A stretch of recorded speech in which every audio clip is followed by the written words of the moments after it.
BJP. ഒരു വർഗീയ സംഘടനയാണോ, അതല്ലെങ്കിൽ വർഗീയ രാഷ്ട്രീയ പാർട്ടിയാണോ? അല്ലെന്ന് ഞാൻ പറയത്തുള്ളൂ. ഇത് പ്രചരിപ്പിക്കുന്നത് ഇടതുവലത് കക്ഷികൾ മാത്രമേ ഉള്ളൂ. അതല്ലെങ്കിൽ ബി.ജെ.പിയിൽ സർവ്വമതസ്ഥരുമുണ്ട്, സ്ഥാനങ്ങൾ വഹിക്കുന്നവരുമുണ്ട്, സാധാരണ ഒരു മെമ്പർഷിപ്പ് എടുത്തുകൊണ്ട് ബി.ജെ.പി. പ്രവർത്തിക്കുന്നവരുമുണ്ട്.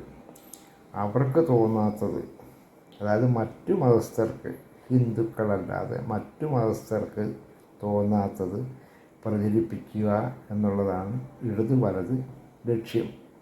കാരണം അത് വെറും രാഷ്ട്രീയം മാത്രമേ ഉള്ളൂ, അതിനപ്പുറത്തോട്ട് ഒന്നുമില്ല. കാരണം ഞങ്ങൾക്ക് മേളിൽ വേറൊരാളൂടെ വന്നു കഴിഞ്ഞ് കഴിഞ്ഞാൽ ഇതുപോലെ തന്നെ ഭരണമില്ലാത്തൊരവസ്ഥ ഉണ്ടാകാതിരിക്കാൻ വേണ്ടി ഉള്ള ഒരു ചുവടുവെപ്പ്